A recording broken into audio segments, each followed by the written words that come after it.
I got the cash in the bags. 하얀 눈이 세상을 온통 하얗게 물들인 어느 겨울밤, 크리스마스를 며칠 앞두고 어린 소녀가 집에서 사라져버립니다. 집안은 마치 아무 일도 없었던 것처럼 여느 때와 다름없이 깔끔하게 정돈돼 있습니다. 여러 해에 걸친 경찰 수사는 아무 성과 없이 해당 사건은 장기 미제 사건으로 남게 됩니다. 이 사건은 이렇게 영원히 해결되지 못할 것만 같았습니다. 사건 발생 34년 후 사건의 진실이 서서히 수면 위로 드러나기 시작합니다. 미국 콜로라도주 그릴리. 2019년 기준 인구 약 10만 명이 살고 있는 작은 도시입니다. 조넬 매튜스. 조넬은 1972년 2월 9일 캘리포니아주 산타바바라의 한 병원에서 태어났습니다.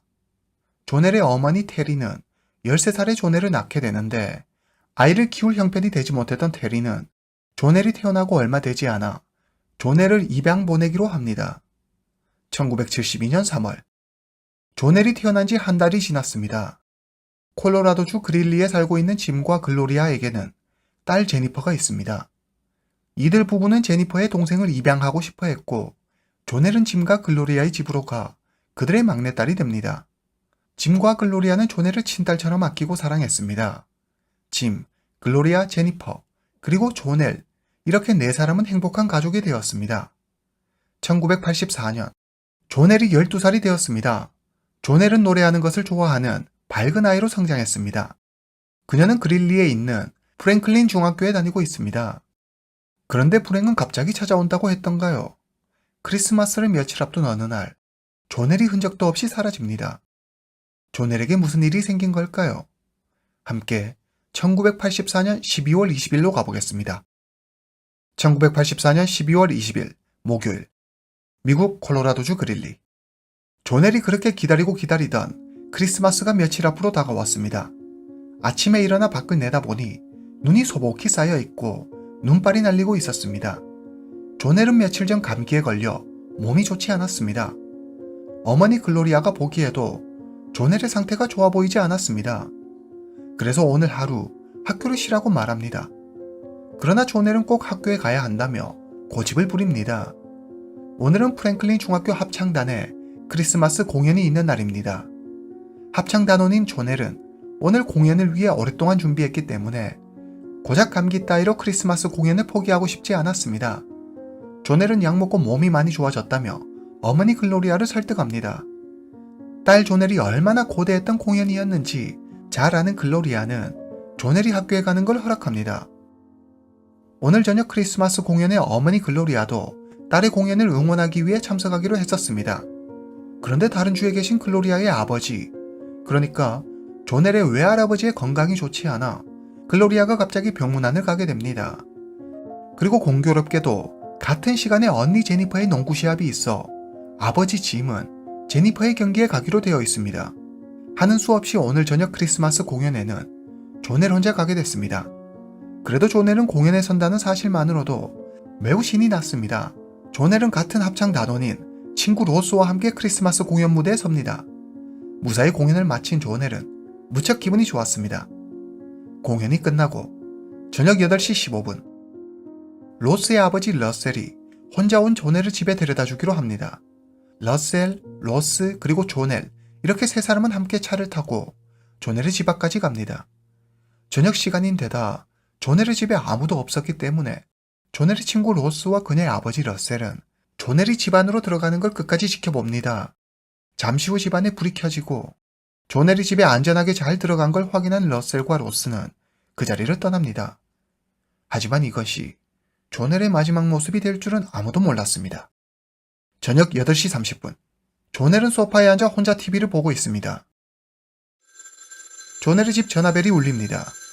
전화를 건 사람은 아버지 짐의 학교 동료였습니다.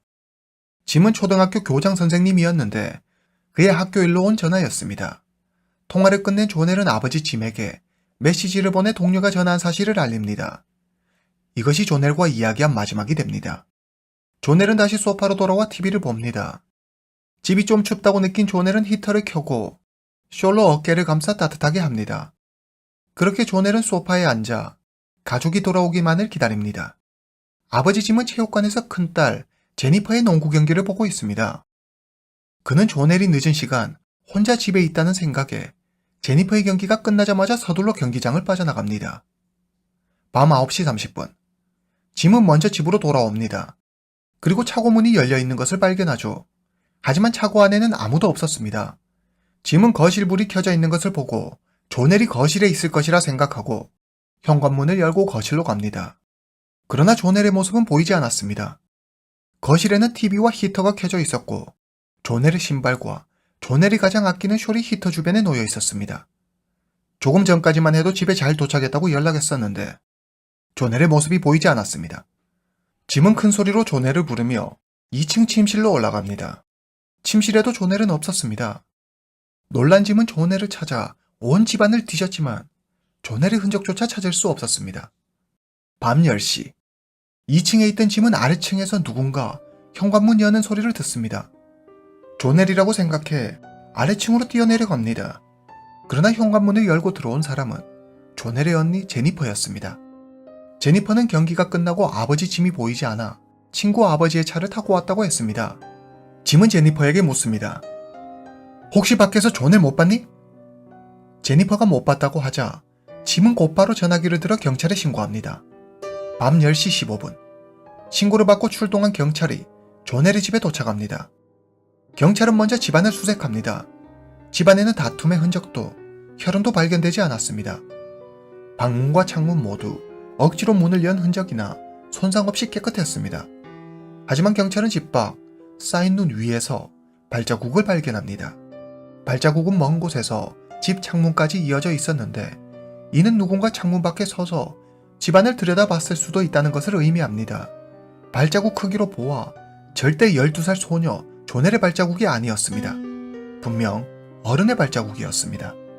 경찰은 현장에서 발자국 외에 별다른 단서를 찾지 못합니다. 처음 경찰은 짐과 글로리아가 자신들의 친자식이 아닌 조넬을 학대했을지도 모른다고 생각해 그 점에 초점을 두고 수사를 진행합니다. 그러나 어디에도 짐 부부가 조넬을 학대했다는 증거는 없었습니다. 경찰은 또 조넬이 가출했을지도 모른다고 생각하지만 이 역시 증거가 없었습니다. 이웃들은 조넬 가족은 서로 사이가 좋고 화목했다고 말합니다. 조넬의 아버지 짐이 말합니다. 조넬의 신발이 집안에 있어요. 이렇게 추운 날 신발도 신지 않고 밖에 나갔다는 게 뭔가 이상하지 않아요? 짐의 말에 일리가 있다고 생각한 경찰은 집안과 밖을 다시 살펴봅니다. 그리고 조넬이 납치되었을지도 모를 가능성을 생각해 공개 수사로 전환합니다. 경찰은 실종 전단을 만들어 사람들에게 배포하며 목격자들의 제보를 당부합니다. 집안에서 다툼이나 누가 강제로 침입한 흔적 등이 발견되지 않은 것으로 보아 조넬은 스스로 누군가를 따라간 것처럼 보였습니다. 조넬을 데리고 간 사람은 아마도 조넬과 안면이 있는 사람일 가능성이 높습니다. 그러니 조넬이 아무 의심 없이 그 사람을 따라 나선 거겠죠. 경찰은 조넬의 생모 테리를 용의자로 의심합니다. 테리가 몰래 조넬을 찾아와 훔쳐보다가 자신이 생모임을 밝히고 조넬을 데려갔을 것이라고 생각하죠. 콜로라도주 경찰은 조넬의 생모 테리가 있는 캘리포니아주로 경찰관 한 명을 파견해 몰래 테리의 일거수일투족을 감시합니다. 한 달 넘게 수사한 결과 경찰은 테리가 조넬과 접촉한 사실이 한 번도 없다는 것을 알게 됩니다. 사실 테리는 입양법으로 인해 조넬이 어디에 있는지조차 알 수 없었습니다. 심지어 그녀는 조넬이 사라졌다는 사실도 몰랐죠. 경찰은 테리를 용의선상에서 배제합니다. 1985년 1월, 조넬이 사라진 지 한 달이 지났습니다. 조넬의 행방은 여전히 묘연했습니다. 그릴리에는 조넬을 찾는 전단이 곳곳에 붙어 있습니다. 사람들은 교회에 모여 조넬이 무사히 돌아오기만을 기도합니다. 경찰 역시 조넬을 찾기 위해 최선을 다하고 짐과 글로리아는 조넬이 살아있다며 그들의 막내딸 찾는 일을 포기하지 않습니다.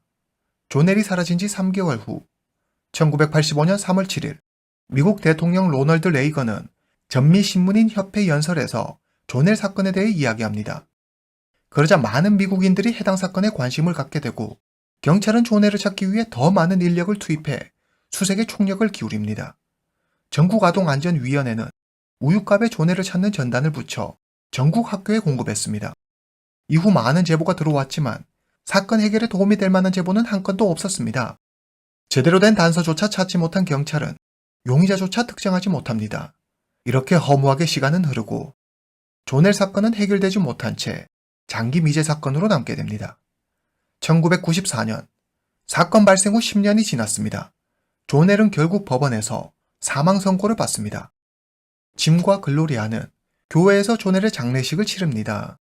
조넬의 생모 테리는 입양 보냈던 딸이 너무 보고 싶어 흥신소를 통해 10년 전 자신이 낳았던 딸이 어디에 있는지 찾습니다. 그리고 마침내 딸의 이름이 조넬 매튜스이며 짐과 글로리아 부부에게 입양됐다는 사실을 알게 됩니다. 테리는 조넬의 양부모 짐과 글로리아에게 조넬을 만나고 싶다는 편지를 한 통 보내고 테리의 편지를 받은 짐과 글로리아는 그녀에게 조넬의 실종 사실을 알립니다. 딸이 어디선가 잘 살고 있을 것이라고 굳게 믿으며 살았던 테리는 딸이 사라졌다는 소식을 듣고 큰 충격을 받습니다. 게다가 조넬이 실종된 후 자신이 수사선상에 올라 조사받았다는 사실도 알게 되죠. 테리와 짐 부부는 딸을 잃은 상실의 고통과 아픔을 나누며 좋은 친구가 됩니다. 2019년, 조넬이 사라지고 34년이 지났습니다. 짐과 글로리아는 필리핀으로 이사가 현재는 은퇴해 코스타리카에 살고 있습니다. 조넬의 언니 제니퍼는 결혼해 콜로라도주를 떠나 워싱턴주에 살고 있죠. 조넬의 행방은 여전히 오리무중입니다. 사람들의 기억 속에 조넬은 서서히 잊혀져 갔습니다. 이렇게 조넬 실종 사건은 영원히 해결되지 못할 것만 같았습니다. 그런데 놀라운 반전이 일어납니다. 2019년 7월 23일, 콜로라도주 웰드 카운티 유정공사 현장. 파이프라인을 설치하기 위해 작업자들이 땅을 파내고 있습니다. 오후 4시 50분. 갑자기 한 작업자가 소리칩니다. 멈춰! 그는 땅속에서 뭔가를 발견합니다. 가까이가 살펴보니 그것은 바로 사람의 유골이었습니다. 놀란 그는 경찰에 신고합니다. 잠시 후 현장에 도착한 경찰은 현장을 봉쇄하고 조사를 벌입니다. 유골은 빨간색 옷을 입고 있었고 이에는 치아 교정기가 끼워져 있었습니다. 색이 빠진 옷과 뼈만 남은 유골은 그냥 보기에도 상당히 오랜 시간 땅에 묻혀 있었던 것으로 보였습니다. 경찰은 유골의 DNA를 채취해 국과수에 의뢰합니다. 그 결과 34년 전인 1984년에 실종된 12살 소녀 조넬 매튜스였습니다. 조넬은 집에서 남동쪽으로 약 24km 떨어진 곳에서 발견됩니다. 조넬은 머리에 치명적인 총상을 입고 사망한 것으로 밝혀집니다. 경찰은 타살이 확실하다고 보고 조넬 사건에 대한 수사를 재개합니다. 경찰은 범인으로 의심되는 용의자 한 명을 찾아냅니다. 그의 이름은 스티브 펜키, 당시 나이 69세. 아이다호주에 거주하고 있는 스티브는 2014년에는 헌법당 후보로 2018년에는 공화당 예비선거에 아이다호 주지사 후보로 출마했었습니다. 사건이 일어났던 1984년에 스티브는 콜로라도주 그릴리에 살았습니다. 그의 집은 조넬의 집에서 불과 3.2km 밖에 떨어져 있지 않았죠. 그가 그릴리를 떠나 아이다호주로 이사한 것은 1987년입니다. 조넬이 사라진 후보인 스티브의 행동은 수상한 점이 한둘이 아니었습니다. 한 제보자에 따르면 스티브와 조넬 사건에 대해 이야기를 나눈 적이 있는데 스티브가 경찰들만 알고 있을 만한 내용을 세세하게 알고 있었다고 했습니다. 그리고 스티브가 유독 조넬 사건에 대해서는 예민한 반응을 보였다는 말도 덧붙이죠. 또 사건 당일 스티브가 길에 서서 한참 동안 어린 소녀가 집에 돌아가는 모습을 보고 있었는데 그 소녀가 조넬 같았다고 말하는 제보도 있었습니다. 게다가 스티브는 조넬 사건 담당 경찰을 몇 번이나 찾아가 자기가 해당 사건에 대해 좀 안다며 너스레를 떨기도 하고 조넬 실종 사건에 관심 있는 요주 인물 명단을 작성해주기도 합니다. 이런 그의 이상한 행동이 쌓여 경찰은 스티브를 의심하기 시작합니다. 경찰 조사에서 스티브는 몇 번이나 진술을 번복하고 경찰 수사에 의도적으로 개입하려 했다는 정황이 나옵니다. 경찰은 스티브를 유력한 용의자로 지목하고 수사에 착수하지만 범행을 입증할 만한 결정적인 증거를 찾지 못합니다. 스티브는 말합니다. 난 조넬을 알지도 못해요. 사건이 일어나고 난 후에야 조넬의 존재를 알게 됐죠. 난 사건 당일 밤 전처와 함께 집에서 텔레비전을 봤어요. 그리고 다음 날인 12월 21일 가족과 캘리포니아로 크리스마스 여행을 갔다. 며칠 뒤에야 다시 그릴리로 돌아왔어요. 그릴리로 돌아온 후에야 조넬 사건을 알게 됐죠. 저도 조넬을 찾기 위해 엄청 노력했어요. 후에 스티브는 이 크리스마스 여행에 대한 서류를 경찰에 제출하는데 거짓 진술과 불필요한 세부 사항으로 뒤덮인 자료들이었다고 합니다. 그들은 스티브의 진술을 확인하기 위해 전처 안젤라 힉스를 찾아갑니다. 안젤라는 말합니다. 스티브의 말은 다 거짓이에요. 그녀는 사건 당일 밤 스티브는 외출했었다고 말합니다. 또 12월 21일 여행을 떠난 게 아니라 조넬이 사라지고 이틀 후인 22일에 떠나 12월 26일에 다시 그릴리로 돌아왔다고 했습니다. 그리고 이 여행은 원래 계획된 것이 아닌 갑작스러운 여행이었다고 말합니다. 안젤라는 당시를 회상하며 스티브의 행동이 정말 이상했다고 말합니다. 스티브는 이상하게 조넬 사건에 대해 지나친 관심을 보였어요. 평소와 다르게 관련 뉴스를 찾아보고 저에게도 조넬 실종 사건에 대한 신문기사를 강제로 읽게 했어요. 그리고 조넬이 실종되고 몇 달 후에 교회 예배를 갔는데 목사님이 조넬이 안전하게 돌아올 거라고 말씀하시자 바로 거짓 예언자라며 투덜거렸죠. 그리고 진짜 이상했던 건 2008년 저희 아들이 살해당하는 사건이 일어나는데 아들 장례식에서 스티브가 조넬 일로 이런 일이 일어난 게 아니길 바란다는 말도 안 되는 소리를 하더라고요. 정말 이상하지 않나요? 2019년 9월 4일 경찰은 법원으로부터 수색영장을 발부받아 스티브의 집으로 갑니다. 경찰은 스티브의 노트북에서 스티브가 오랫동안 조넬 사건을 검색했다는 사실을 알게 됩니다. 조사 당시 검색 기록은 모두 삭제된 상태였는데 보건 전문가를 통해 데이터를 복원한 결과 스티브가 노트북에서 검색 기록을 삭제했다는 것을 알아내죠. 스티브는 왜 검색 기록을 삭제한 것일까요? 그리고 2020년 기소장에는 크리스마스 여행에서 돌아온 스티브가 집 앞 마당을 파기 시작하고 그 무렵 차에 불이 나면서 차가 다 타버려 폐차했다는 내용이 들어있었습니다. 경찰은 스티브 펜키가 범인이라고 확신합니다. 2020년 10월 13일 콜로라도주 검찰은 스티브를 1급 살인 혐의로 기소합니다. 스티브는 자신은 이 사건과 아무런 관계가 없다며 자신의 범행을 일체 부인합니다. 스티브의 변호사는 말합니다. 검찰은 확실한 증거도 없이 애매한 사람을 범인으로 몰고 있습니다. 스티브에게는 범행을 저지를 동기가 없고 스티브와 조넬 가족 간에 어떤 연관성도 없습니다. 또 스티브는 아스퍼거 증후군을 앓고 있어 조넬 사건에 대해 집요한 관심을 보였던 것뿐 그 어디에도 스티브가 범인이라는 증거는 없습니다. 그리고 스티브의 변호사 앤서니는 새로운 주장을 합니다. 증거는 조넬 집 건너편에 살았던 그 집 아들 노리스를 가리키고 있습니다. 그는 사건 당일 12월 20일 밤 집에 있었고 조넬이 공연을 마치고 집에 돌아왔을 때쯤 외출했습니다. 그리고 노리스의 전 여자친구의 증언에 따르면 노리스는 평소 어린 여자아이들에게 관심이 많았다고 합니다. 범인은 스티브가 아닌 노리스입니다. 2021년 10월 14일 1심 재판이 열립니다. 배심원단은 스티브가 경찰에게 거짓 진술을 한 점은 인정했지만 납치와 살인에 대해서는 판결을 내리지 못했습니다. 2022년 10월 31일 재심에서 스티브는 조넬을 납치하고 살해한 혐의로 유죄 판결을 받습니다. 그는 가석방 가능성이 있는 종신형을 선고받습니다. 여러분의 생각은 어떠신가요? 진짜 스티브 펜키가 범인이라고 생각하시나요? 스티브가 현재 무죄를 주장하고 있기 때문에 조넬 사건의 범행 동기나 그 과정에 대해서 자세히 밝혀진 바는 없습니다. 오늘 이야기는 여기까지입니다.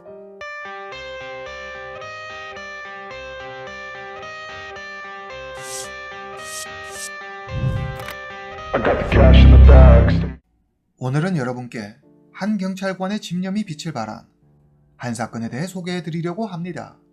이 사건은 지금으로부터 아주 오래 전인 1980년에 일어난 사건인데요. 여러 단서가 발견되었음에도 범인 검거에 실패해 장기 미제 사건으로 영원히 묻힐 뻔했던 사건이었습니다. 하지만 한 경찰관의 끈질긴 수사 끝에 사건이 일어난 지 약 30년 만에 사건이 해결됩니다. 오늘 이야기는 바로 미국 유타주에서 일어난 카린 스톰 사건입니다. 오늘 사건의 주인공 카린 스톰. 당시 나이 25세.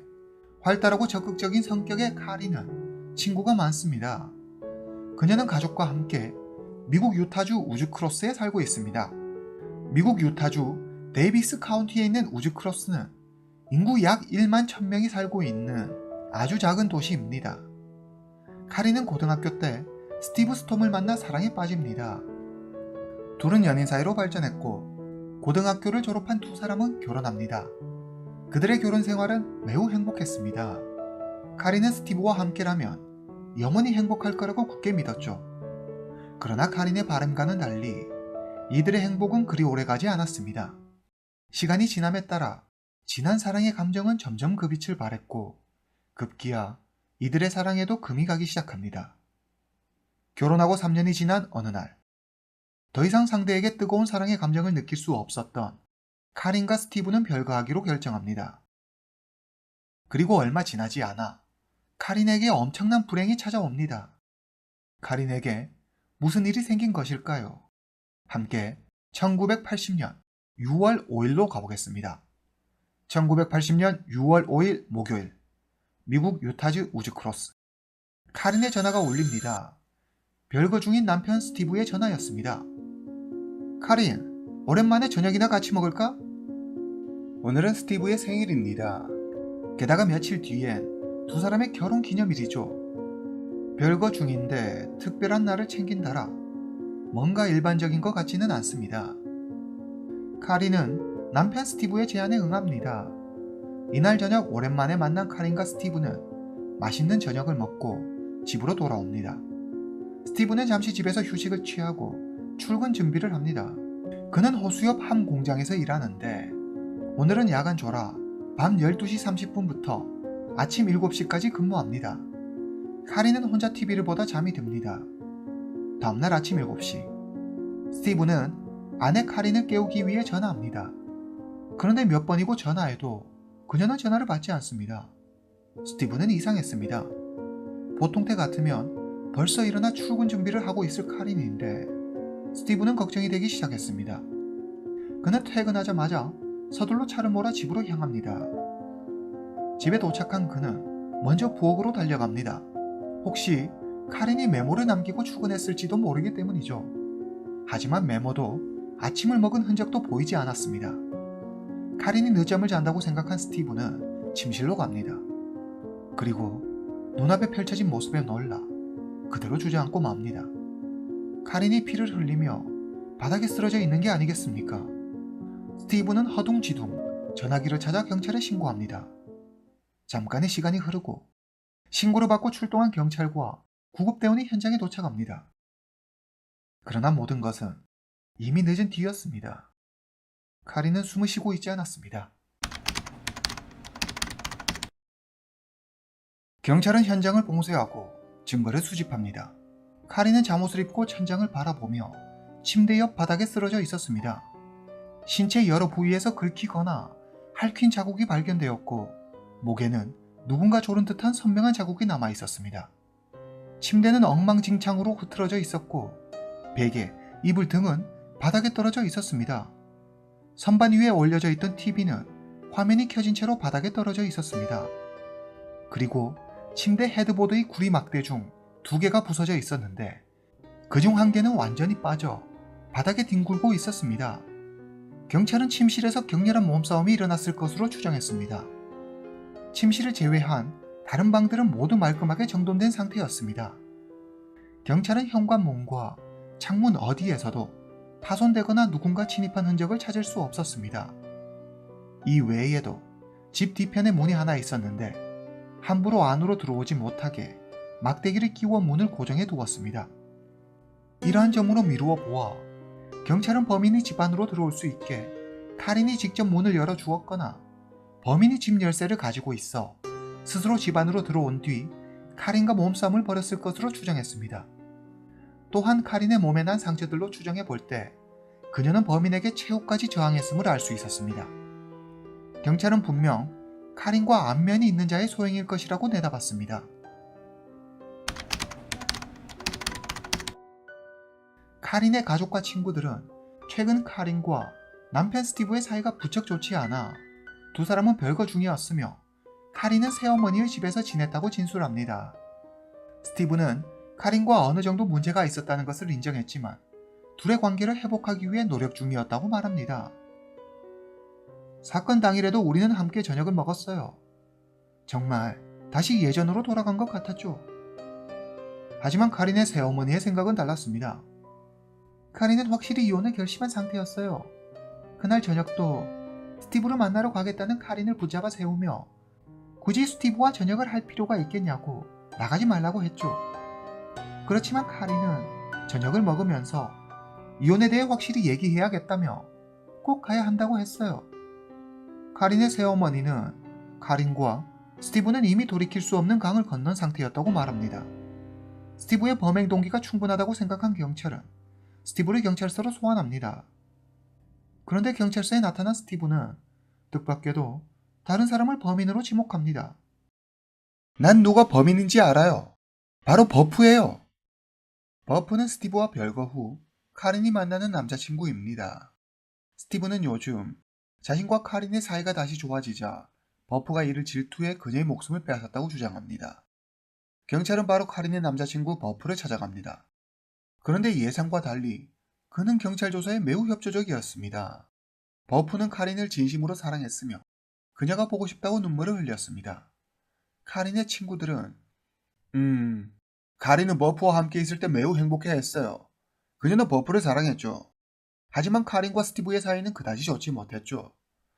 질투를 한 사람은 버프가 아니라 스티브겠죠. 카린의 친구들은 버프가 범인일 거라는 스티브의 주장에 정면으로 맞섰습니다. 경찰 조사 결과 버프는 사건 당일 현장에 없었다는 완벽한 알리바이를 가지고 있었습니다. 경찰은 그를 용의선상에서 제외합니다. 그리고 얼마 뒤 국가수에 의뢰한 부검 결과가 나옵니다. 참고로 1980년 당시는 기술적 한계로 인해 구체적인 DNA 식별은 불가능했습니다. 지금과 비교하면 간단한 사실관계만을 확인할 수 있었죠. 카린의 사이는 질식사였습니다. 법의학자들은 카린의 윗속에 남겨진 음식물을 통해 카린의 사망 시간을 대략 밤 10시에서 다음날 새벽 2시로 추정했습니다. 스티브는 사건 당일 밤 12시 30분에 출근했다고 했습니다. 경찰 조사 결과 그날 스티브가 출근한 시간은 정확히 밤 12시 45분이었습니다. 스티브의 집에서 공장까지는 대략 25분에서 30분 정도 걸립니다. 법의학자가 말하는 카린의 사망 추정 시간, 즉 범행이 일어났을 것으로 추정되는 시간은 밤 10시에서 다음날 새벽 2시 사이입니다. 그리고 집에서 카린과 스티브의 지문만이 발견됩니다. 그렇다면 스티브의 범행 가능성을 완전히 배제할 수는 없다는 이야기가 되죠. 경찰은 스티브의 직장을 찾아갑니다. 직장 동료들의 말에 따르면 그날 스티브의 행동은 뭔가 특별하다거나 이상할 것 없이 평소와 똑같았다고 말합니다. 이때 스티브는 다시 경찰에게 유력한 용의자로 의심되는 사람이 있다고 말합니다. 그는 바로 에드워드 오웬스. 스티브와는 절친한 친구 사이였죠. 스티브가 말합니다. 에드워드와 저는 같은 기계실에서 일해요. 사건 당일 저는 야간 근무조였고 에드워드는 주간 근무조였죠. 그런데 사건이 일어나고 다음날 에드워드의 몸에 크고 작은 상처들이 나 있는 걸 봤어요. 그가 틀림없이 범인이에요. 경찰은 스티브의 말을 믿기 힘들었지만 수사에 애를 먹고 있던 차라 우선 그의 말에 따라 에드워드를 찾아갑니다. 에드워드를 만나러 간 경찰은 한눈에 그가 범인임을 직감합니다. 에드워드의 얼굴, 팔, 어깨 등에 핥히거나 긁힌 듯한 상처가 정말 많았기 때문입니다. 경찰은 바로 그 자리에서 그를 신문합니다. 하지만 에드워드는 공장에서 일할 때 기계에 의해 다친 상처들이라고 말합니다. 공장장 역시 기계실에서 근무하려면 어쩔 수 없다고 몸에 많은 상처가 생긴다며 에드워드의 주장에 힘을 실어줍니다. 그럼 얼굴에 난 상처는 뭐죠? 경찰이 묻자 물건을 나르다 잘못해서 기계에 부딪혀 생긴 거예요. 에드워드가 답합니다. 그는 또 사건 당일 저녁 자신은 회사 사람들과 저녁 8시부터 다음날 새벽 4시까지 술을 마셨고 중간에 함께 당구도 쳤다며 자신의 알리바이를 증명해 줄 수 있는 증인들이 있으니 확인해 보라며 큰 소리를 쳤습니다. 경찰 확인 결과 에드워드는 그가 말한 대로 사건 당일 저녁 직장 동료들과 함께 술을 마시고 놀았던 것으로 확인됩니다. 경찰의 의심과는 달리 에드워드는 확실한 알리바이가 있었습니다. 그러나 에드워드의 얼굴과 몸에 난 여러 상처가 마음에 걸렸던 경찰은 포기하지 않고 계속 조사하지만 카린과 에드워드 사이에 어떤 특이점도 발견하지 못합니다. 에드워드의 범행 동기조차 파악할 수 없었죠. 에드워드 오웬스는 가장 유력한 용의선상에 오르지만 증거 부족으로 결국 용의선상에서 배제됩니다. 경찰은 에드워드의 DNA 샘플과 머리카락 샘플을 잘 보관하고 에드워드의 몸에 난 상처를 모두 사진으로 기록해 경찰서 창고에 증거물로 남겨둡니다. 경찰은 다시 스티브를 주시합니다. 신문 과정에서 그는 자신의 혐의를 벗기 위해 여러 번 진술을 번복했으며 무고한 사람을 범인으로 지목하기까지 했습니다. 또한 주변인들의 진술에 따르면 사건이 일어나기 전 스티브와 카린의 사이는 매우 좋지 못했으며 다른 이성을 만나는 카린을 질투해 충분히 범행을 저지를 가능성이 있었죠. 경찰이 판단하기에 스티브에게는 충분한 범행 동기가 있었습니다. 게다가 스티브는 범행 당시 자신이 사건 현장에 없었다는 증거도 제시하지 못했습니다. 경찰은 카린의 살해 혐의로 스티브를 체포합니다.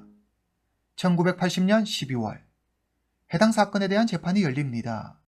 경찰은 스티브가 범인이라는 여러 증거들을 제시하지만 해당 증거들은 모두 간접 증거일 뿐 직접 증거는 하나도 없었습니다. 결국 스티브는 무죄로 풀려납니다. 카린의 가족은 크게 실망하죠. 더 이상 증거를 찾지 못하고 이렇게 해당 사건은 장기 미제 사건으로 남게 됩니다. 유족을 비롯해 경찰과 시민들은 영원히 해당 사건의 범인을 찾지 못할 거라고 생각합니다. 그러나 단 한 명은 예외였습니다. 바로 카린의 동생 코코였죠. 그녀는 반드시 범인을 잡을 거라며 수없이 다짐합니다. 2006년 카린의 사건이 일어난 지 무려 26년이라는 세월이 흘렀습니다. 카린의 동생 코코는 지난 26년 동안 수도 없이 경찰서를 찾아가 사건의 진행 상황을 묻고 또 물었습니다.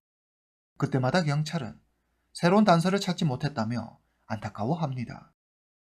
사실 경찰은 이미 오래전 사건인 카린 사건을 포기한 상태였습니다. 그런데 여기 브래드 벤슨이라는 경찰이 한 명 있습니다. 그는 코코의 간절함에 마음이 동해 26년 전 사건인 카린 사건에 대해 조사하기 시작합니다. 그리고 벤슨은 이 사건을 재조사하도록 상급 기관에 요청합니다. 2007년 1월 경찰은 정식으로 카린 사건을 재조사하기로 합니다. 벤슨은 당시 사건에 대해 알만한 사람들의 수소문의 진술을 확보하는 한편 오래전 사건인 만큼 경찰서에 보관되어 있는 증거물들을 다시 유심히 살펴봅니다. 증거물들을 확인하던 벤슨의 눈에 카린의 손톱이 들어옵니다.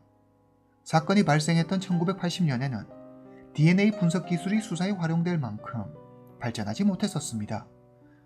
그래서 당시엔 DNA 감식조차 하지 못했죠. 범행 당시 피해자가 범인에게 저항했거나 몸싸움이 있었다면 분명 카린의 손톱에 범인의 DNA가 남아있을 겁니다. 벤슨은 카린의 손톱을 국과소에 보내 DNA 분석을 의뢰합니다.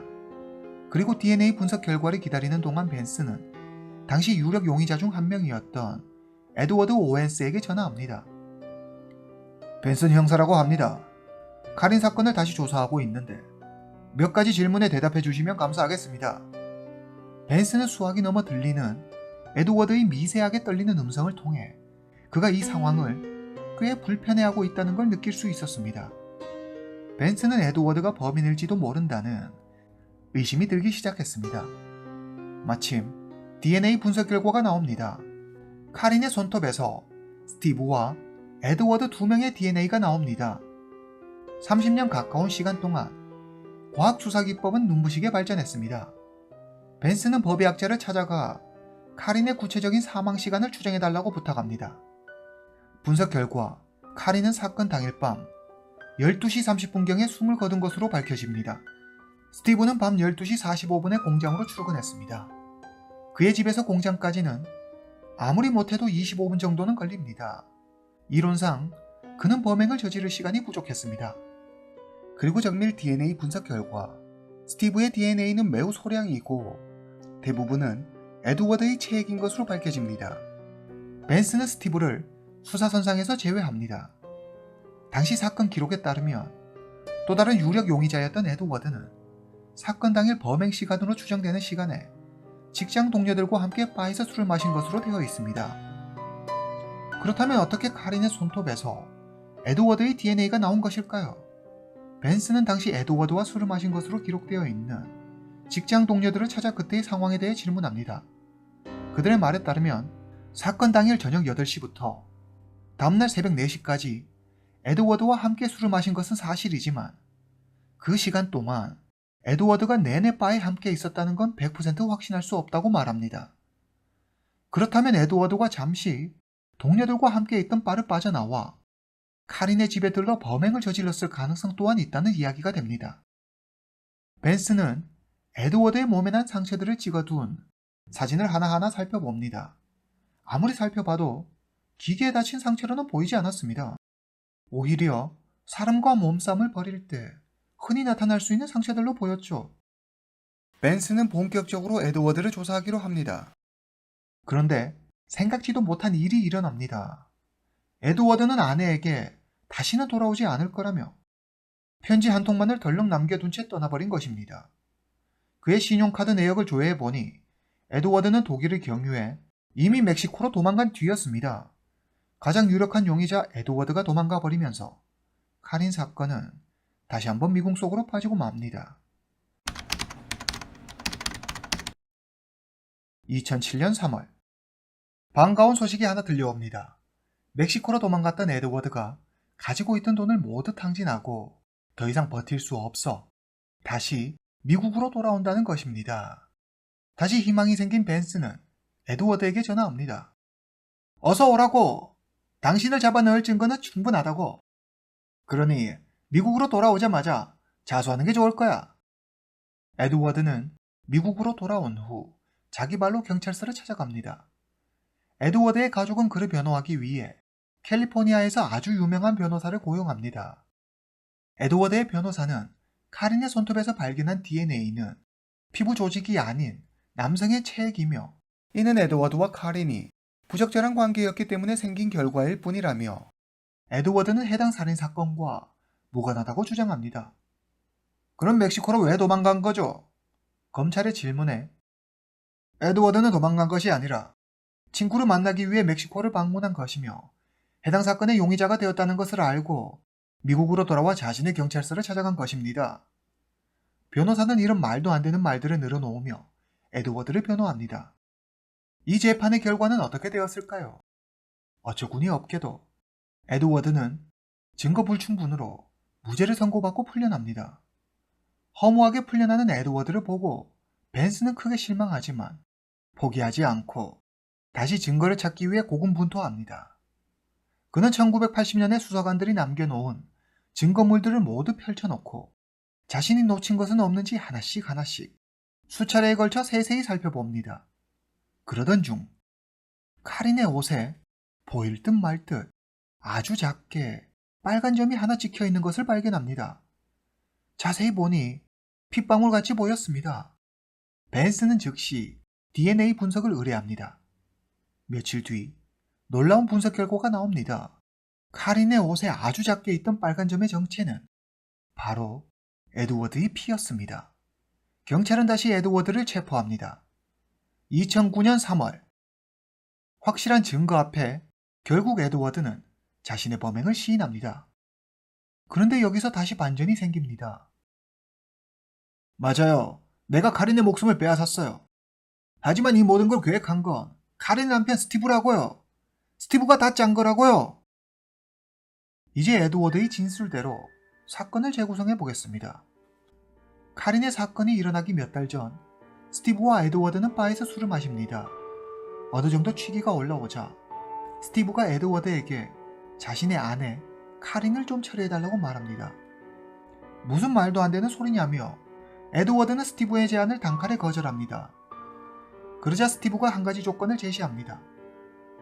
너한테 카린이 앞으로 된 사망보험금 반을 떼줄게. 어때? 괜찮지? 에드워드는 카린에게 이 엄청난 사실을 알려야겠다고 생각합니다. 1980년 6월 6일 새벽 에드워드는 카린에게 스티브의 계획을 알리기 위해 스티브의 집으로 갑니다. 스티브가 준 집 열쇠로 현관문을 열고 안으로 들어갑니다. 그리고 에드워드와 카린은 말다툼을 하게 되고 몸싸움을 합니다. 격렬한 몸싸움 끝에 카린은 목숨을 잃고 맙니다.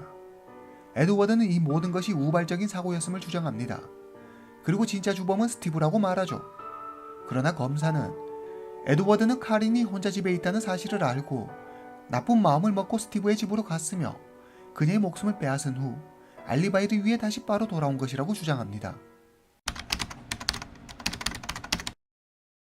경찰 조사 결과 카린 앞으로 된 사망보험금은 5만 달러, 우리 돈으로 약 6,500만 원 상당의 금액이었습니다.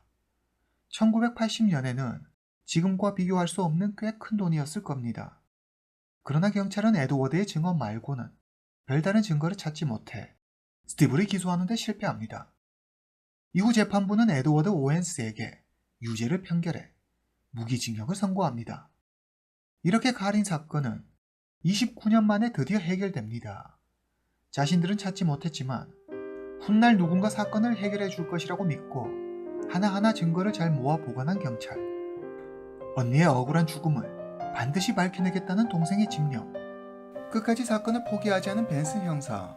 그리고 마지막까지 저항하며 증거를 남겨 범인의 존재와 자신의 억울한 죽음을 세상에 알린 카린이 없었다면 아마 이 사건은 영원한 장기 미제 사건으로 남아 있었을 것입니다. 다만 한 가지 아쉬운 점이 있다면 카린의 남편 스티븐에 대한 의혹이 남은 채 이렇게 사건이 종결돼 버린 것입니다. 여러분의 생각은 어떠신가요? 오늘 이야기는 여기까지입니다. 다음 시간에 뵙겠습니다.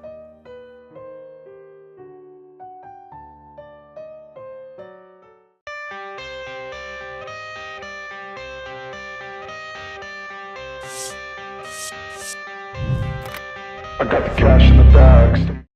호주 남쪽 애들레이드. 호주의 문화, 예술의 도시이며 호주 최고의 와인 산지이면서 동시에 경이로운 자연을 경험할 수 있는 이곳에 사람들이 갑자기 사라지기 시작합니다. 그리고 작은 시골 마을, 폐허가 된 건물에서 커다란 고무통 6개가 발견됩니다. 고무통의 정체가 밝혀지는 순간 영원히 비밀로 묻힐 뻔했던 호주 역사상 최악의 사건의 실체가 그 모습을 드러냅니다. 무슨 일이 있었던 것일까요? 오늘 이야기 시작하겠습니다. 호주 애들레이드. 남호주의 주도로 약 130명이 살고 있는 대도시입니다. 오늘 사건의 주인공 마크 헤이든. 당시 나이 40세, 공장 생산직으로 일하고 있습니다. 그의 아내 엘리자베스 헤이든. 당시 나이 37세로 전업주부입니다. 이들 부부는 2명의 아이와 함께 애들레이드에서 살고 있습니다. 남편 마크는 매일 아침 일찍 회사에 출근합니다. 그리고 늦은 저녁이 되어서야 집으로 돌아오죠. 평화로워 보이는 이들 가족은 한 사건으로 인해 하루아침에 삶이 산산조각 나버리고 맙니다. 1998년 11월 21일 토요일, 호주 애들레이드. 가랑비가 조금씩 내리는 어느 날, 애들레이드 경찰서로 한 통의 전화가 옵니다. 도와주세요. 언니가 사라졌어요. 신고자는 가리온 싱클레어. 가리온은 언니 엘리자베스가 어제부터 전화를 받지 않자 아침 일찍 언니의 집을 찾아갑니다. 그런데 집에는 언니의 남편 마크와 조카 2명만 있을 뿐 언니 엘리자베스의 모습이 보이지 않습니다. 가리온은 마크에게 언니의 행방을 묻습니다. 마크는 잠시 망설이더니 쪽지 한 장을 건넵니다. 엘리자베스가 이 쪽지 한 장만 남기고 떠났어요. 가리온은 언니가 아이들만 남겨두고 떠났을 리가 없다며 경찰에 신고합니다. 신고를 접수한 경찰은 바로 엘리자베스의 집으로 출동합니다. 남편 마크는 최근 2사람의 관계가 매우 좋지 않았다고 말합니다. 그러면서 어제 애들을 데리고 외출했어요. 아내는 집에 혼자 있었죠. 그런데 저녁에 집에 와보니 아내 모습이 보이지 않더라고요. 식탁 위에 이 쪽지만 남기고 사라져버렸어요. 그는 엘리자베스가 남기고 떠났다는 쪽지를 경찰에게 보여줍니다. 우리는 이제 끝이야. 난 지쳤어. 다시는 돌아오지 않을 거야. 엘리자베스의 메시지는 단호했습니다.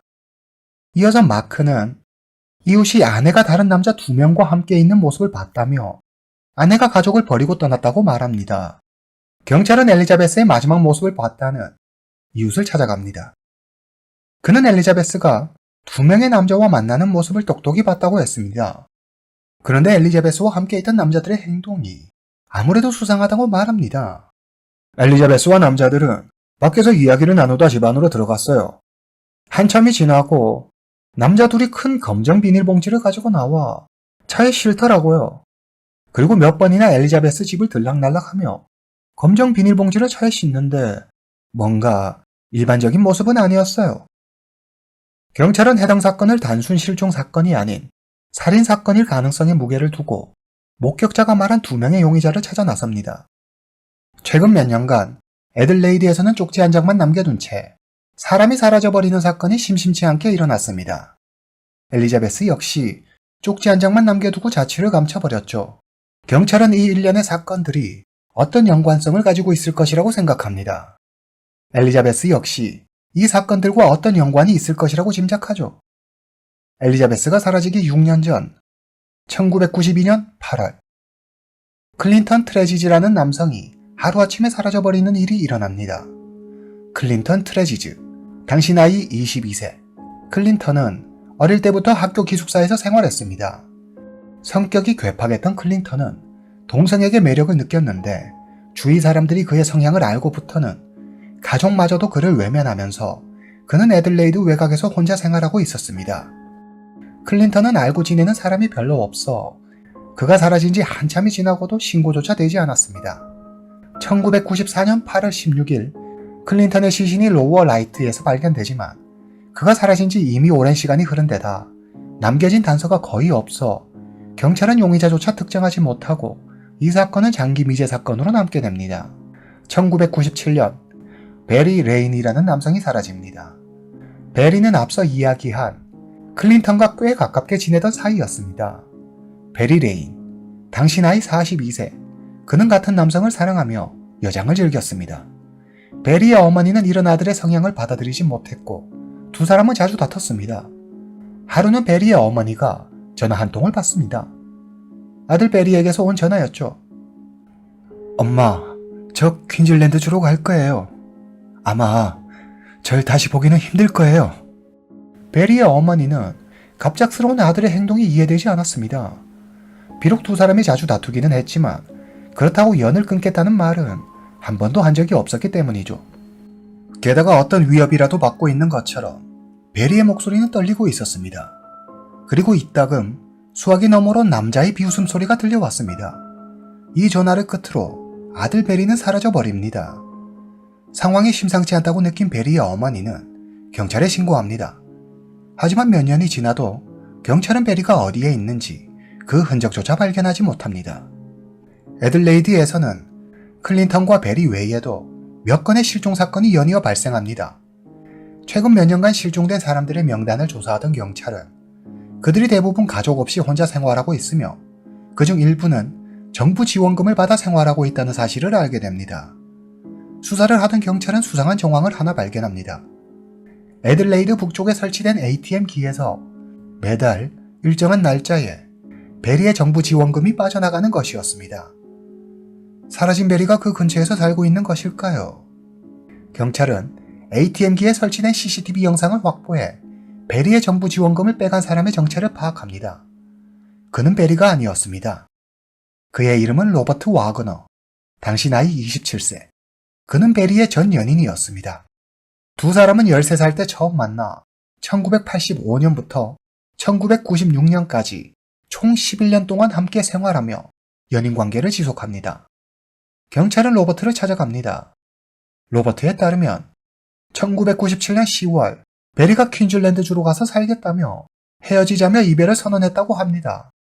경찰이 묻습니다. 그런데 당신이 왜 그의 정부 지원금을 뺏어 쓰는 거죠?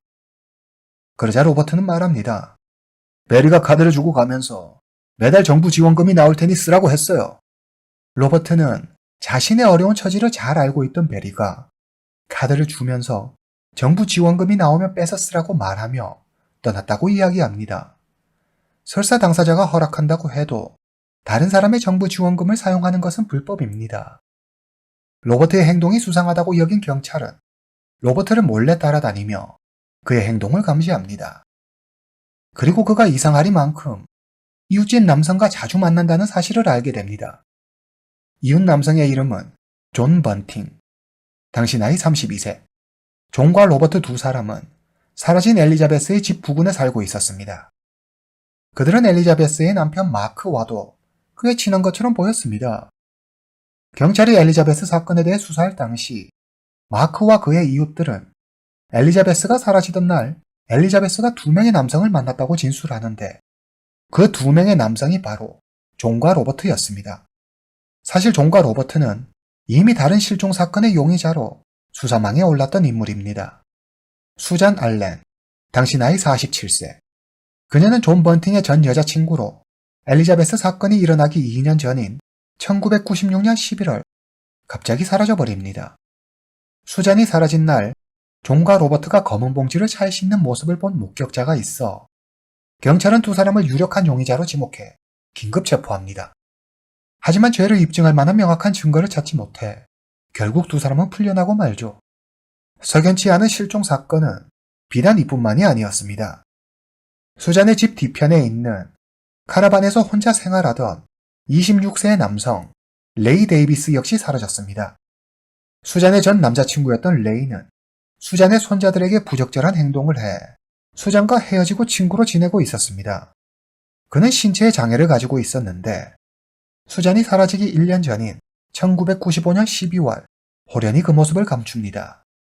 경찰은 사라진 5명 클린턴, 레이, 베리, 수잔, 엘리자베스를 조사하던 중 한 가지 중요한 사실을 깨닫게 됩니다. 이들은 모두 존과 로버트, 이 두 명과 어떤 식으로든 관계가 있었습니다. 경찰은 존과 로버트를 경찰서로 불러 강하게 압박합니다. 그러나 두 사람은 실종 사건과 자신들과의 관계성을 극구 부인합니다. 엘리자베스 사건 역시 자신들을 싫어하는 사람들의 모함일 뿐이라며 사건 당시 엘리자베스 집에 간 적도 없다고 말하죠. 진술 외에는 결정적 증거를 찾지 못한 경찰은 어쩔 수 없이 또다시 두 사람을 풀어주고 맙니다. 경찰은 두 사람의 일거수일투족을 24시간 밀착 감시합니다. 그 결과 존, 로버트, 엘리자베스의 남편인 마크, 그리고 어린 소년, 이렇게 4명이 자주 마크 집에 모인다는 사실을 알게 됩니다. 이들과 어울려 다니는 어린 소년은 제임스 블라사키스, 당시 나이 19세. 그는 존 번팅의 의붓 아들입니다. 4사람의 행동이 수상했던 경찰은 마크의 집에 몰래 도청기를 설치합니다. 그리고 마크 명의로 북쪽에 있는 스노우타운이라는 마을에 지금은 문 닫은 옛 은행 건물 하나를 임대했다는 사실을 알게 됩니다. 뿐만 아니라 이들이 그곳에 자주 간다는 사실도 알게 되죠. 애들레이드에서 북쪽으로 87km 정도 떨어진 스노우타운은 주민이 수백 명밖에 되지 않는 아주 작은 마을입니다.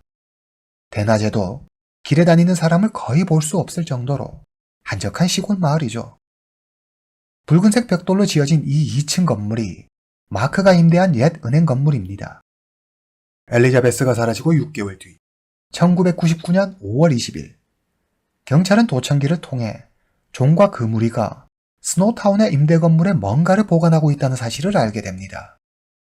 경찰은 존과 로버트 두 사람이 사라진 엘리자베스의 차를 타고 어디론가 가는 것을 보고 몰래 그들을 미행합니다. 그들은 곧 스노우타운에 있는 옛 은행 건물에 도착합니다. 경찰은 골목에 차를 숨기고 존과 로버트가 그곳을 떠나기만을 기다립니다. 두 사람이 엘리자베스의 차를 타고 떠나자 경찰은 존과 로버트가 들어갔던 건물로 향합니다. 하지만 강철로 만들어진 건물 정문은 단단히 잠겨 있어 밖에서 열 수가 없었습니다. 주변을 수색하던 경찰은 건물 옆 벽면에 있는 작은 문 하나를 발견합니다.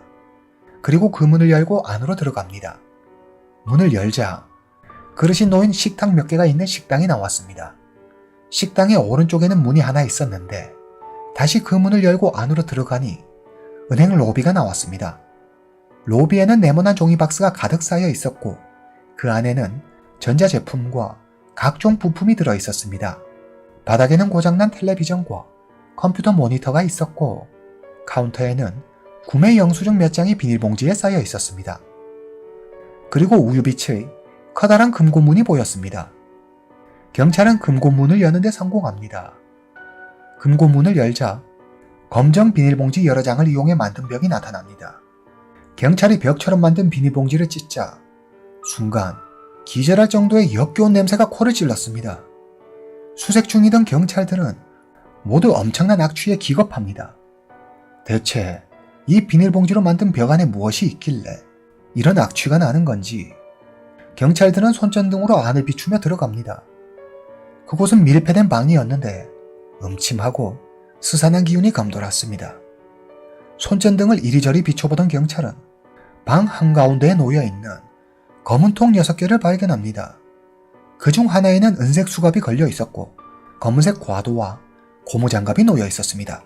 그리고 방 한 구석에는 8자루의 흉기와 일회용 장갑, 가죽 벨트, 페트병이 놓여 있었고 공기청정기와 신발, 쓰레기 봉투 등도 방 안에 있었습니다.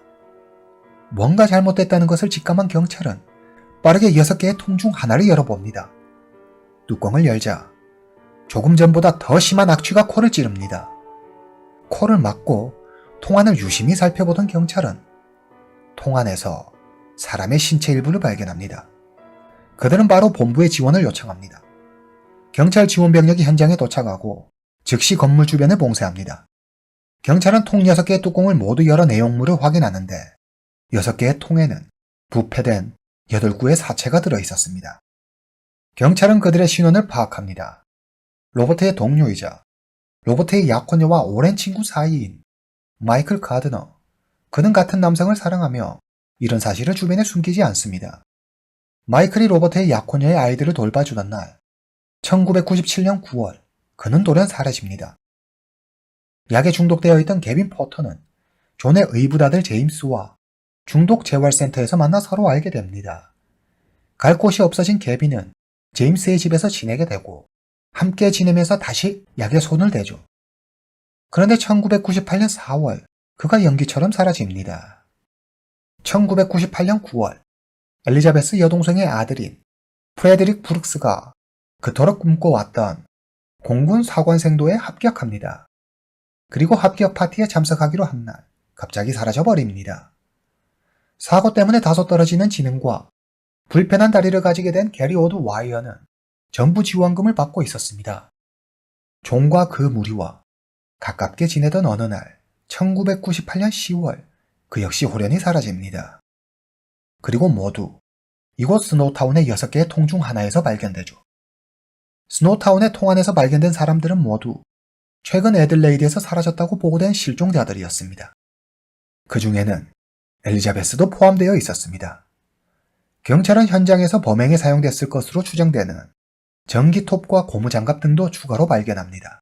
경찰은 즉시 존, 로버트, 마크와 제임스 4사람을 체포하고 그들의 집과 주변을 샅샅이 수색합니다. 그리고 존의 집 뒷마당에서 실종됐었던 존의 전 여자친구인 수잔 알렌과 수잔의 전 남자친구였던 레이 데이비스를 찾아냅니다. 경찰은 용의자 존과 그 일당을 강하게 압박합니다. 존과 로버트는 자신들의 범행을 끝까지 부인하지만 마크와 제임스는 자신들의 죄를 시인하고 존 번팅을 주범으로 지목합니다. 그리고 스노우타운에서 발견된 희생자들 외에 다른 희생자가 더 있다는 사실을 자백합니다. 1994년 경찰이 산속에서 발견한 클린턴 트레지즈 역시 그들의 소행이었죠. 그리고 또 한 명, 토마스 트레빌리안. 당시 나이 18세. 1997년 토마스는 존의 무리에 들어와 약 5개월간을 함께합니다. 그런데 토마스는 항상 자신들이 저지른 범행을 다른 사람에게 자랑하고 싶어 했습니다. 토마스를 그대로 두었다간 자신들이 위험에 빠질 수도 있다고 판단한 존과 무리는 산속으로 그를 유인해 처리합니다. 당시 경찰과 토마스의 가족은 정신질환을 앓고 있던 토마스가 스스로 목숨을 끊었다고 생각해 수사를 따로 진행하지는 않았었습니다. 오늘 사건의 주범 존 번팅. 그는 1966년 9월 4일 퀸즐랜드 주에서 태어났습니다. 존은 8살 때 친구의 형에게 몹쓸 짓을 당하는데 그 후 동성애자와 소아성애자 등을 사회의 악, 즉 처벌해야 할 존재로 여기게 됩니다. 존은 자신이 약해서 그런 몹쓸 일을 당한 것이라고 생각해 이때부터 공격적인 성향을 띠기 시작합니다. 1988년 22살이 된 존은 도축장에서 일합니다. 훗날 존은 도축장에서 일할 때가 자기 인생에서 가장 행복한 날들이었다고 추억합니다. 3년 후 1991년 존은 다니던 도축장을 그만두고 남호주 솔즈베리 노스로 이사가 마크와 로버트를 만납니다. 세 사람은 자주 만남을 가졌고 이때부터 이들의 악행이 시작됩니다. 세 사람은 주변인을 대상으로 동성에게 매력을 느끼거나 아이들을 상대로 몹쓸 짓을 하는 사람들 또는 자신들 마음에 들지 않는 사람을 범행 대상으로 삼고 색출해 범행을 저지릅니다. 첫 번째 희생자였던 클린턴 트레지지는 단지 같은 동성을 좋아한다는 이유만으로 희생되었습니다. 1995년 존의 애인의 아들 제임스 블라사키스가 존의 무리에 들어옵니다. 그는 이복형 트로이 유더에게 몹쓸 짓을 당하는데 이 사실을 존에게 말하게 되고 제임스의 말을 들은 존은 매우 흥분하며 분노하죠. 이 모습을 카리스마 있다고 느낀 제임스는 이날 이후로 존을 아버지로 여기게 되고 함께 범행에 가담합니다. 1998년 8월 이들은 트로이 유더 역시 처리합니다. 다시 엘리자베스가 사라지던 날로 가보겠습니다. 1998년 11월 20일 존과 로버트는 마크의 집으로 갑니다. 이날 마크는 두 아이를 데리고 외출해 엘리자베스만 혼자 집에 남아 있었습니다.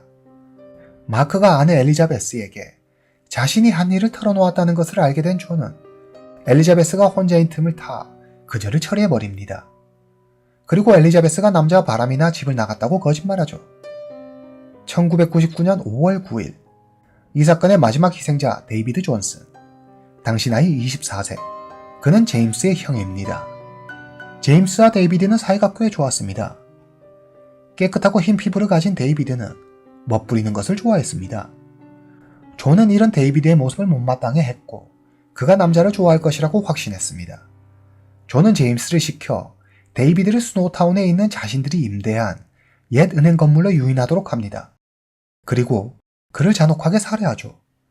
여기서 그치지 않고 존과 그 무리는 담력을 키운다는 명목하에 데이비드의 허벅지 일부를 프라이팬에 구워 먹는 기행을 펼칩니다. 경찰은 이렇게 총 12명의 피해자를 찾아냅니다.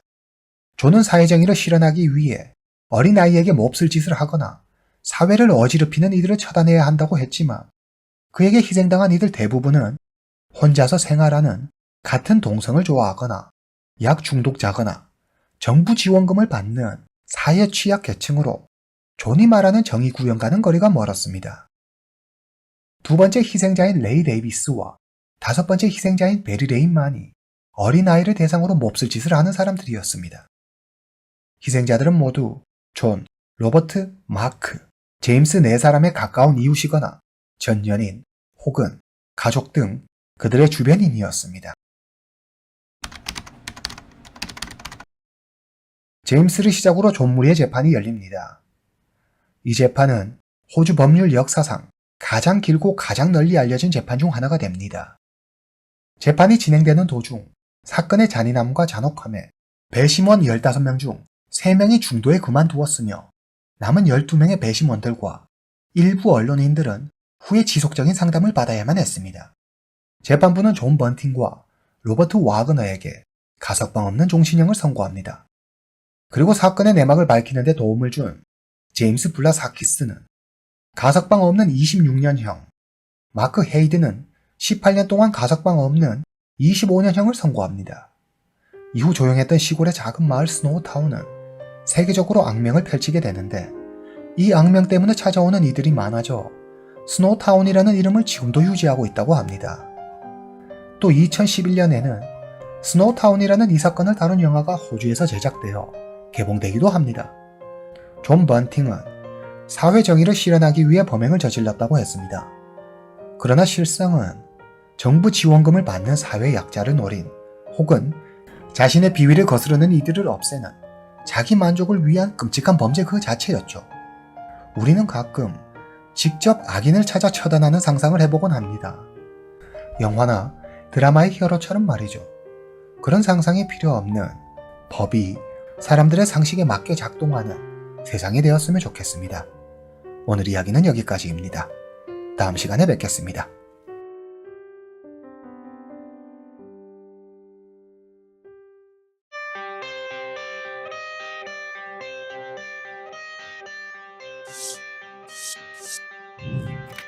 I got the cash in the bags. 알래스카의 어느 작은 마을. 여기 오늘 생일을 맞이한 소녀가 있습니다. 친구들과 생일 파티를 하고 집으로 돌아가는 소녀 앞에 정체불명의 괴한이 나타납니다. 그리고 그녀는 자신의 생일날 그렇게 사라져 버립니다. 사건이 일어나고 얼마 지나지 않아 한 남성이 경찰서를 찾아옵니다. 그는 당시 일을 전혀 기억하지 못했지만 자신이 그 소녀에게 나쁜 짓을 한 것 같다고 말합니다. 소녀에게 무슨 일이 일어난 것이고 이 남성은 과연 소녀와 무슨 관계가 있을까요? 알래스카 시카. 미국 알래스카주 남동부 베르노프 섬에 위치한 시카는 약 9,000명의 인구가 살고 있는 작은 도시입니다. 오늘 사건의 주인공 제시카 베겐. 당시 나이 17세. 낚시와 사진 찍는 것을 좋아하는 제시카는 사진작가가 되는 것이 꿈인 평범한 10대 소녀입니다. 그녀는 고등학교를 졸업하면 고향인 시카를 떠나 애리조나주에 있는 대학에 진학해 공부할 생각입니다. 제시카의 가족은 아버지, 어머니, 언니 이렇게 4식구입니다. 언니는 아만다 베겐, 제시카보다 7살이 많았습니다. 아만다는 결혼에 따로 살고 있습니다. 아만다와 제시카는 어릴 때부터 사이가 매우 좋았는데 아만다는 동생 제시카에게 늘 따뜻했으며 제시카는 터울이 많은 언니를 엄마처럼 의지했습니다. 아만다는 부모님 집에서 1.5km밖에 떨어지지 않는 곳에 신혼집을 마련했습니다. 걸어서 약 20분이면 도착할 수 있는 가까운 거리였죠. 언니 아만다가 결혼하자 혼자 지내는 게 익숙하지 않은 제시카는 틈만 나면 언니 집에 놀러 갔습니다. 결혼하면서 따로 살게 됐지만 두 사람은 여전히 서로를 아끼며 가깝게 지냈습니다. 그런데 평화로운 이들의 일상에 예기치 못한 불행이 찾아옵니다. 그리고 이 일로 인해 언니 아만다는 평생을 후회 속에 살아가게 됩니다. 1996년 5월 4일 토요일, 미국 알래스카주 시카. 오늘은 제시카의 17번째 생일입니다. 언니 아만다는 자기 집에서 동생 제시카의 생일 파티를 열기로 합니다. 오후가 되자 제시카의 생일을 축하하기 위해 친구들이 하나둘 모였습니다. 생일 축하해! 파티에 참석한 사람들은 함께 맛있는 음식을 먹으며 즐거운 시간을 보냈습니다. 사랑하는 사람들과 함께하는 이 시간이 제시카는 너무 행복했습니다. 언니 아만다가 생일 파티에서 찍은 사진입니다. 너무 행복해하는 모습이네요. 그러나 안타깝게도 이 사진은 제시카의 마지막 사진이 되고 맙니다. 생일 파티는 오후에 시작해 늦은 밤까지 계속됩니다. 새벽 1시 30분. 이제야 즐거웠던 생일 파티가 끝났습니다. 제시카의 친구들은 모두 집으로 돌아갔습니다. 제시카는 언니에게 고맙다고 인사하고 집으로 돌아갈 준비를 합니다. 언니 아만다는 시간이 너무 늦어 위험하다며 차로 데려다 주겠다고 말합니다. 하지만 집까지 걸어서 20분 정도밖에 되지 않았기 때문에 생일 파티 준비로 녹초가 되어버린 언니를 더 힘들게 하고 싶지 않았던 제시카는 언니를 안심시키며 혼자 걸어가겠다고 말합니다. 그러고는 서둘러 언니 집을 나와 혼자 집으로 걸어갑니다. 1996년 5월 5일 아침. 제시카, 밥 먹자! 아침을 준비한 제시카의 어머니가 제시카를 부릅니다. 그런데 아무 기척이 없습니다. 다시 몇 번이나 제시카를 불러보지만 제시카는 대답이 없습니다. 지난밤 생일 파티가 늦게 끝나 늦잠을 잔다고 생각한 제시카의 어머니는 직접 제시카를 깨우러 갑니다. 방문을 몇 번이나 놓고 했는데도 아무 반응이 없자 제시카의 어머니는 방문을 열고 안으로 들어갑니다. 침대 위는 말끔히 정리되어 있었습니다. 어젯밤 집에 돌아오지 않은 듯 했습니다. 놀란 제시카의 어머니는 다급히 언니 아만다에게 전화합니다. 제시카 어제 너희 집에서 잤니? 그러자 아만다는 아니요, 생일 파티 끝나고 바로 집으로 돌아갔어요. 제시카 집에 안 왔어요? 라고 말합니다. 이 말을 들은 제시카의 부모는 심상치 않은 일이 생겼음을 느낍니다. 그들은 바로 경찰에 신고합니다. 신고를 받고 출동한 경찰은 먼저 아만다의 집에서 제시카의 집까지 이어진 길을 조사합니다. 경찰은 몇 번이나 같은 길을 왔다 갔다 반복하며 주변을 수색했지만 별다른 특이점을 찾지 못합니다. 다음날 1996년 5월 6일 경찰은 인력을 더 많이 투입해 제시카의 가족과 함께 마을 일대를 수색합니다. 오전부터 시작된 수색 작업은 오후까지 이어지고 마침내 한 경찰이 제시카의 옷으로 추정되는 흰색 셔츠를 수풀 근처에서 찾아냅니다. 확인해보니 제시카가 생일 파티에서 입었던 흰색 셔츠였습니다. 경찰들은 제시카의 흰색 셔츠가 발견된 곳을 중심으로 집중 수색을 벌입니다. 약 2시간 후 경찰은 시카 내셔널 히스토리컬 파크 근처에 나무가 쓰러져 있는 것을 발견합니다. 쓰러진 나무 아래에는 누군가 땅을 헤집어 놓은 듯 움푹 파인 흔적이 있었는데 뭔가 좀 이상해 보였습니다. 경찰은 삽으로 땅을 파보는데 그곳엔 간밤에 사라진 제시카가 있었습니다. 그리고 제시카가 발견된 곳 부근에서 그녀의 옷과 소지품을 발견합니다. 잠시 지도를 보겠습니다. 이곳은 언니 아만다의 집입니다. 사건 당일 이곳에서 제시카의 생일 파티가 열렸죠. 여기서 약 1.5km 떨어진 이곳이 제시카의 집입니다. 제시카가 발견된 시카 내셔널 히스토리컬 파크는 여기입니다. 제시카의 집에서 채 1km도 되지 않는 거리죠. 지금까지 발견된 증거와 정황 등으로 미루어 보아 경찰은 범인이 생일 파티가 끝나고 집으로 돌아가는 제시카를 발견하고 그녀를 숲을 속으로 끌고 가 몹쓸 짓을 한 뒤 살해 후 유기한 것으로 추정했습니다. 또한 피해자와 안면이 없는 범인이 충동적으로 범행을 저질렀을 가능성이 크다고 판단했습니다. 이 소식은 곧 마을 전체에 퍼졌습니다. 괜한 봉변을 당할까 두려워진 마을 사람들은 날이 어두워지면 되도록 외출을 자제했습니다. 국가수에 의뢰한 부검 결과가 나왔습니다. 제시카의 사인은 목졸림에 의한 질식사였습니다. 그리고 제시카의 몸속에서 범인의 것으로 추정되는 DNA가 검출되는데 당시 경찰이 가지고 있던 DNA 데이터베이스에는 일치하는 DNA가 없었습니다. 또 제시카의 몸과 옷가지에서 머리카락이 몇 가닥 발견되는데 분석 결과 제시카의 것이 아니었습니다.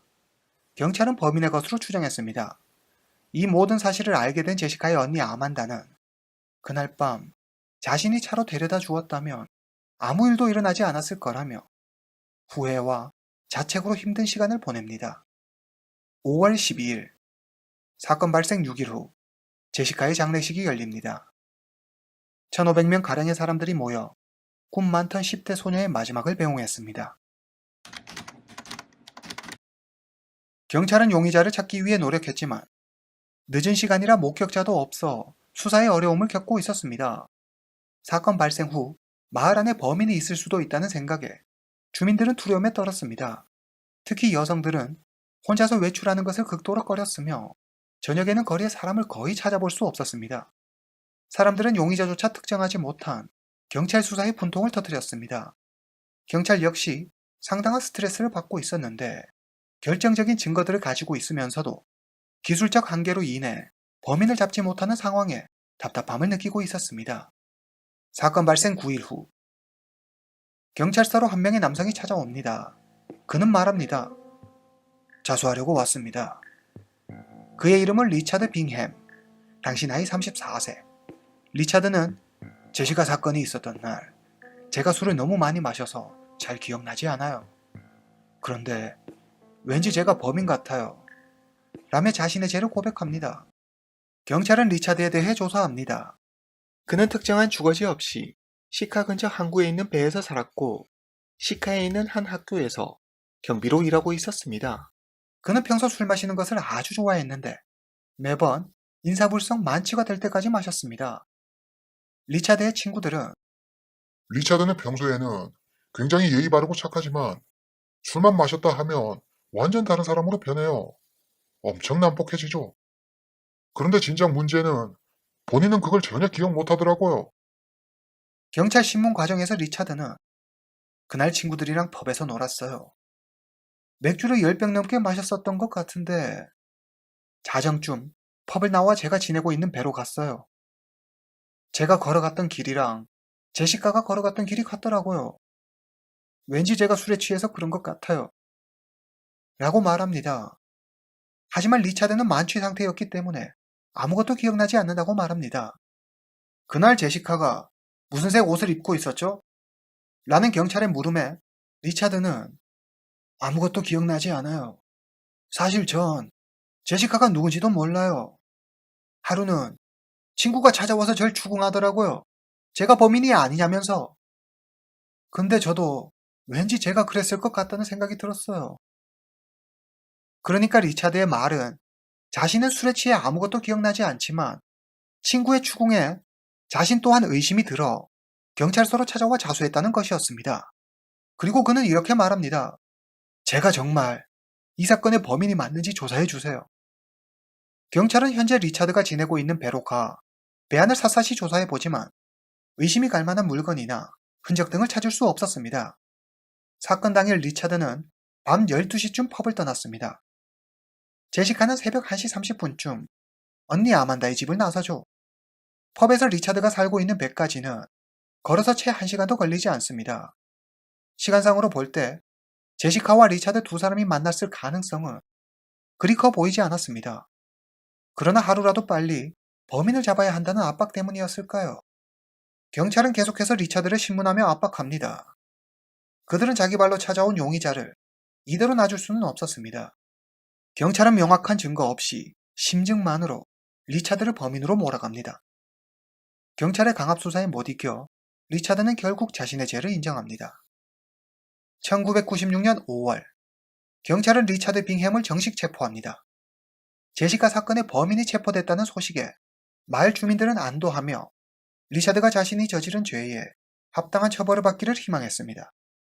경찰은 리차드를 위험인물로 분류하고 독방에 강제 격리하기도 했습니다. 하지만 경찰은 아직 그의 죄를 입증할 만한 직접적인 증거를 손에 넣지 못했습니다.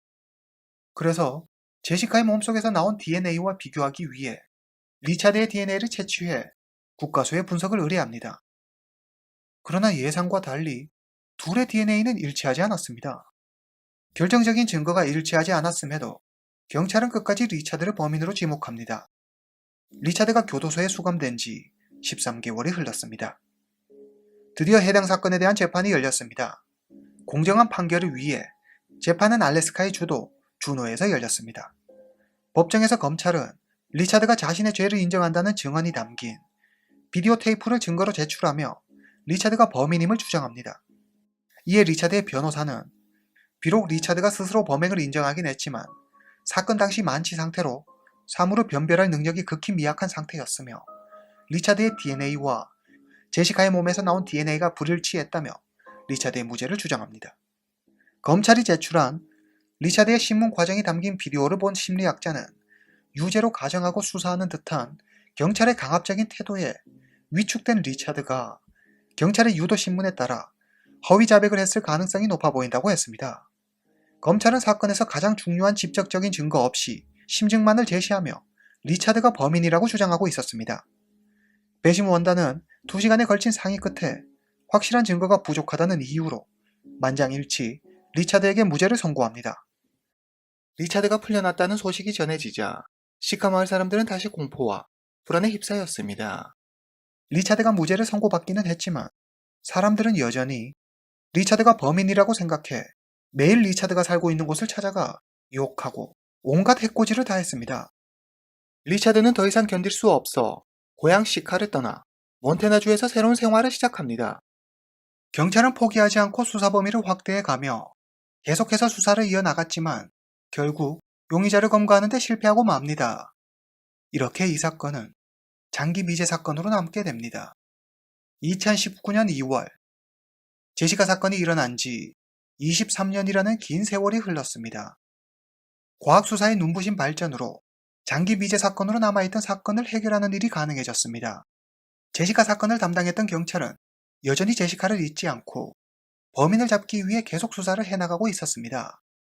그는 현장에서 수집했던 DNA를 범죄자 DNA 데이터베이스에 넣고 비교 분석해보지만 안타깝게도 여전히 일치하는 DNA를 찾을 수 없었습니다.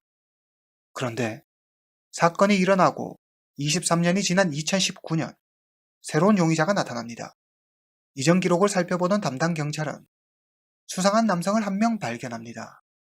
그의 이름은 스티브 브렌치. 그는 현재 아칸소주에 살고 있지만 제시카 사건이 일어났던 해에는 시카에 살고 있었습니다.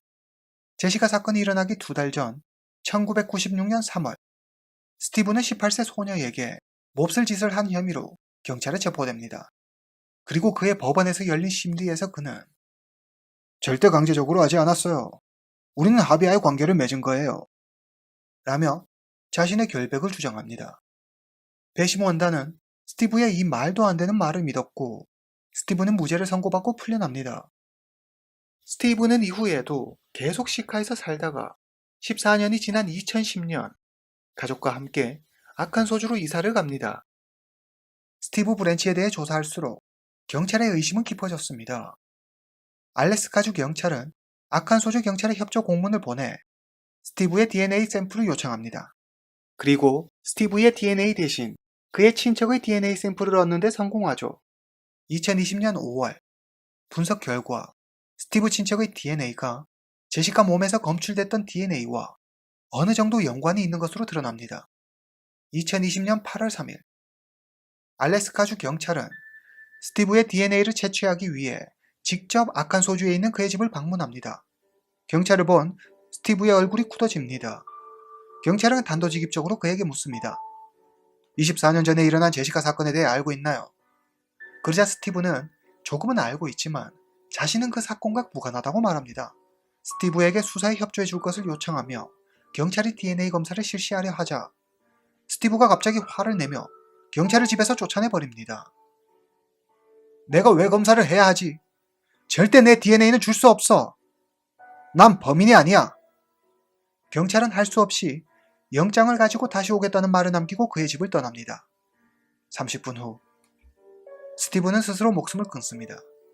경찰은 스티브가 자신의 범행이 드러날 것을 우려해 스스로 목숨을 끊은 것이라고 추정했습니다.